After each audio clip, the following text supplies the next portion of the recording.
कोई चर्चा किए बगैर सरकार ये कानून कैसे ला सकती है। लोकसभा में जो नंबर ऑफ सीट्स हैं उसे बढ़ाकर 543 से 816 कर दिया जाएगा। महिलाओं के सशक्तिकरण के लिए कानून लाया जा रहा है महिलाओं से बात किए बगैर। सरकार वास्तव में महिलाओं के सशक्तिकरण के लिए कोई कानून ला रही है तो कोई कारण नहीं है कि उसे सीक्रेट रखा जाए। क्यों सीक्रेट रख रही है सरकार? ऐसा क्या लाने की कोशिश कर रही है सरकार? अप्रैल 16, 17 और 18 को special extension of budget session of parliament बुलाया गया है और ये कहकर बुलाया गया है कि महिला आरक्षण 2029 से करना है और उसके लिए कानून लाए जाएंगे जिससे कि ये बिल जो है पास हो सके और महिला आरक्षण किया जा सके 2029 में।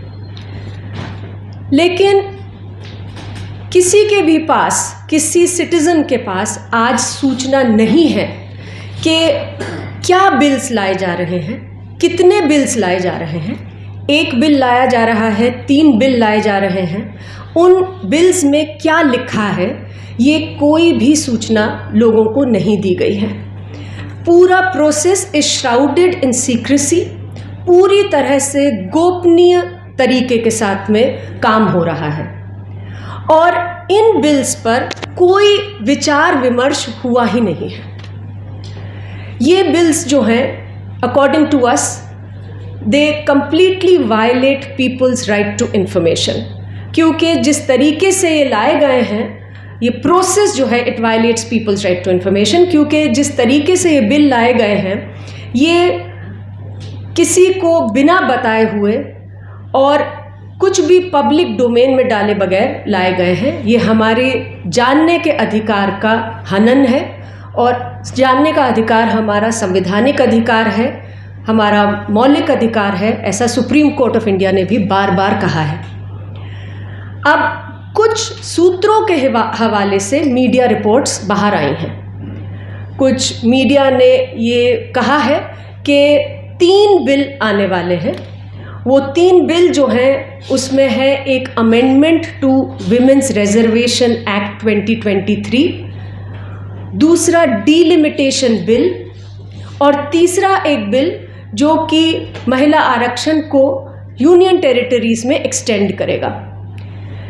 इन बिल्स में क्या लिखा है उसमें भी कुछ सूत्रों के हवाले से, सोर्सेस के अकॉर्डिंग मीडिया रिपोर्ट्स में लिखा गया है। ये लिखा है कि लोकसभा में जो नंबर ऑफ सीट्स हैं उसे बढ़ाकर 543 से 816 कर दिया जाएगा और जो स्टेट लेजिस्लेटिव असेंबलीज हैं उसमें 4123 से बढ़ाकर 6186 कर दिया जाएगा। तो मतलब अगर इस तरीके की डिलिमिटेशन हो रही है तो ये तो हमारे लोकतंत्र का पूरी सूरत ही बदल देगा। तो इस तरीके से अगर डिलिमिटेशन बिना 2026 के जो शुरू हो रहा है सेंसस उसके बिना की जा रही है तो उसके बारे में कोई चर्चा किए बगैर सरकार ये कानून कैसे ला सकती है। सरकार ने ना केवल लोगों को इसके बारे में नहीं बताया बल्कि जो खुद की सरकार की PLCP जो कि प्री लेजिस्लेटिव कंसल्टेशन पॉलिसी है 2014 की केंद्र सरकार की, उसका भी अनुपालन नहीं किया है। जो प्री लेजिस्लेटिव कंसल्टेशन पॉलिसी है उसमें लिखा है कि जो कानून बनाए जाने हैं उन बिल्स का मसौदा लोगों के सामने रखना है, 30 दिन तक रखा जाना चाहिए, लोगों का फीडबैक उस पर लिया जाना चाहिए और उस फीडबैक के आधार पर बिल्स को फाइनलाइज करना है। और इस तरीके का कोई भी काम नहीं हुआ है। ये साफ है कि महिला आरक्षण के नाम पर एक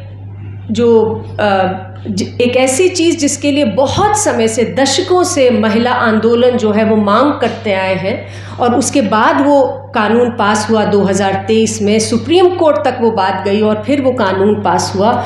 महिलाओं के सशक्तिकरण के लिए कानून लाया जा रहा है महिलाओं से बात किए बगैर।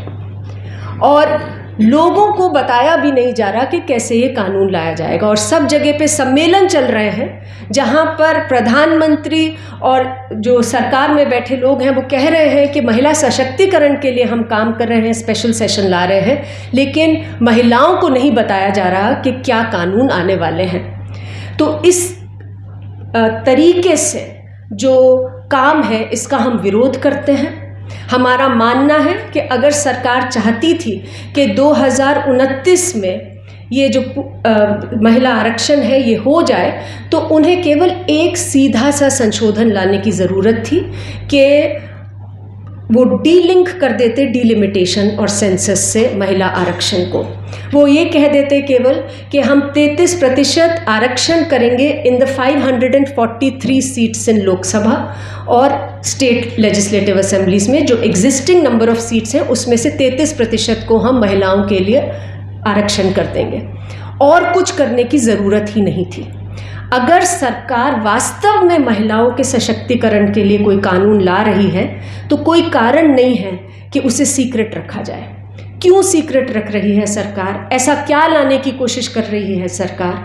और अगर मीडिया रिपोर्ट्स जो हम सुन रहे हैं और पढ़ रहे हैं अगर वो सही हैं, फिर तो ये हमारे लोकतंत्र पर एक बहुत बड़ा प्रहार है। ये गैर लोकतांत्रिक तरीके से जो ये कानून लाए जा रहे हैं, ये हमारे लोकतंत्र की पूरी तरह से चुनावी लोकतंत्र की सूरत ही बदल देंगे।